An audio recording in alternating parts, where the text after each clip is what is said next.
दोस्तों, गोस्वामी तुलसीदास जी द्वारा रचित श्री रामचरितमानस के लंका कांड में श्री राम जी अपनी वानर सेना के साथ लंका जब पहुंच जाते हैं, उस समय श्री राम ने अंगद को दूत बनाकर रावण के दरबार में भेजा था। दरबार में रावण और अंगद के बीच कुछ संवाद होता है। इस संवाद में अंगद ने रावण को कुछ ऐसे अवगुण बताए जिन्हें छोड़ देना चाहिए, वरना सब कुछ बर्बाद हो जाता है। वैसे भी दोस्तों, अच्छे और सुखी जीवन के लिए यह जरूरी है कि मनुष्य कुछ नियमों का पालन करे। शास्त्रों के अनुसार बताए गए नियमों का पालन करने वाले व्यक्ति को जीवन में कभी भी किसी प्रकार की परेशानी का सामना नहीं करना पड़ता।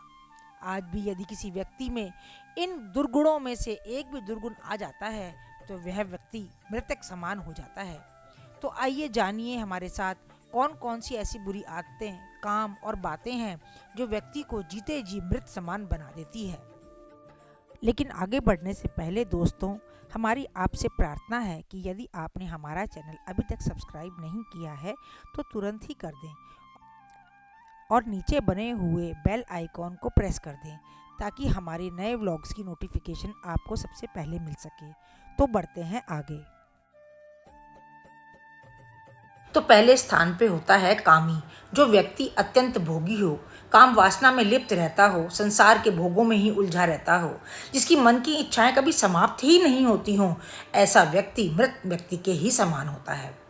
दूसरा है वाम मार्गी, जो व्यक्ति पूरी दुनिया से उल्टा चले, जो संसार की हर बात के पीछे नियमों, परंपराओं और लोक व्यवहार की दुहाई देता रहता हो, नकारात्मकता खोजता रहता हो, वह वाम मार्गी कहलाता है। ऐसे लोग भी मृत समान माने गए हैं। तीसरा है कंजूस। अति कंजूस व्यक्ति भी मरा हुआ ही होता है। जो व्यक्ति धर्म के कार्य करने से, आर्थिक रूप से कल्याण करने में, कामों में हिस्सा लेने से हिचकिचाता हो, दान करने से बचता हो, ऐसा व्यक्ति भी मृत समान ही है। चौथा है अति दरिद्र। गरीबी सबसे बड़ा श्राप है। गरीबी केवल आर्थिक रूप से नहीं, जो व्यक्ति आत्मविश्वास, सम्मान और साहस से हीन हो, वह व्यक्ति भी मृत व्यक्ति के समान ही होता है। विमूढ़, अत्यंत मूढ़ यानी मूर्ख व्यक्ति भी मरा हुआ ही होता है, क्योंकि जिसके पास विवेक या बुद्धि ना हो, खुद निर्णय ना ले सकता हो, हर काम को समझने या निर्णय लेने में किसी की आश्रित हो, ऐसा व्यक्ति भी जीवित होते हुए भी मृत के समान ही है। छठा है अजसी, यानी व्यक्ति को संसार में बदनामी मिली हुई हो, वह भी मरा हुआ ही है। घर, परिवार, कुटुंब, समाज, नगर या राष्ट्र में कहीं पर भी जो सम्मान ना पाता हो, ऐसा व्यक्ति जीवित होते हुए भी मृत व्यक्ति के समान ही है। सदा रोगवश, जो व्यक्ति निरंतर रोगी रहता है, स्वस्थ शरीर के अभाव में, जिसका मन विचलित रहता है, जिसके ऊपर नकारात्मकता हमेशा हावी रहती है, ऐसा व्यक्ति भी मुक्ति की कामना में जब लग जाता है तो वह जीवित होते हुए भी रोगी होकर के मृत के समान है। अति बूढ़ा, अत्यंत वृद्ध व्यक्ति भी मृत समान ही हो जाता है, क्योंकि वह अन्य लोगों पर आश्रित हो जाता है, शरीर और बुद्धि दोनों से असक्षम हो जाता है। ऐसे में कई बार स्वयं वह अपने परिजन से मृत्यु की कामना करने लग जाता है ताकि उसे कष्टों से मुक्ति मिल सके। हमेशा का क्रोधी, 24 घंटे क्रोध में रहने वाला व्यक्ति भी मृत समान ही है, क्योंकि वह हर छोटी बात पर क्रोध करना जानता है। क्रोध के कारण उसकी बुद्धि वैसे ही समाप्त हो जाती है।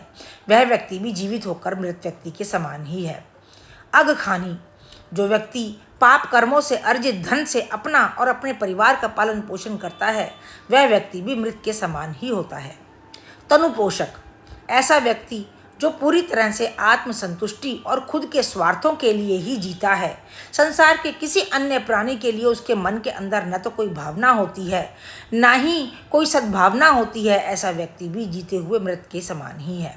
निंदक, अकारण निंदा करने वाला व्यक्ति, जिसे दूसरों में सिर्फ कमियां ही नजर आती हैं, जो व्यक्ति किसी के अच्छे काम की भी आलोचना ही करता है, ऐसा व्यक्ति भी मृत के समान ही है। विष्णु विमुख, जो व्यक्ति परमात्मा का विरोधी है, हमेशा यही सोचता रहता है कि मैं भगवान हूँ, मैं ही सही हूँ, वह व्यक्ति भी जीते हुए मृत व्यक्ति के समान ही होता है। और अंत में अंगद जी रावण को समझाते हुए बताते हैं कि जो संत और वेद विरोधी हो, वह व्यक्ति भी मृत के समान है। अर्थात जो संतों, ग्रंथों, पुराणों और वेदों का विरोधी हो, उनके लिखे हुए बातों को झूठा मानता हो, वह व्यक्ति भी जीने योग्य नहीं है। परंतु रावण को अंगद की कही हुई कोई भी सलाह कैसी नहीं लगती, जैसे मृत्यु के वश हुए व्यक्ति को दवा नहीं लगती। परंतु रावण पर किसी प्रकार का कोई असर ही नहीं होता। लेकिन दोस्तों, मैं समझती हूँ कि यह सब बातें आजकल के युग में बहुत ही ध्यान रखने योग्य हैं। आज हमें इन सब बातों का बहुत ध्यान रखना चाहिए यदि हम सुखी जीवन जीना चाहते हैं तो। इनमें से कोई भी गलत चीज़ हम अपने जीवन में ना आने दें और ना ही अपने बच्चों के अंदर। तो आशा करती हूँ कि आप सावधानी पूर्वक ध्यान रखेंगे अपने मित्रों का और अपने परिवारजनों से इसको शेयर करेंगे और सब्सक्राइब करेंगे। तो मिलते हैं अगले व्लॉग में, तब तक के लिए राम राम।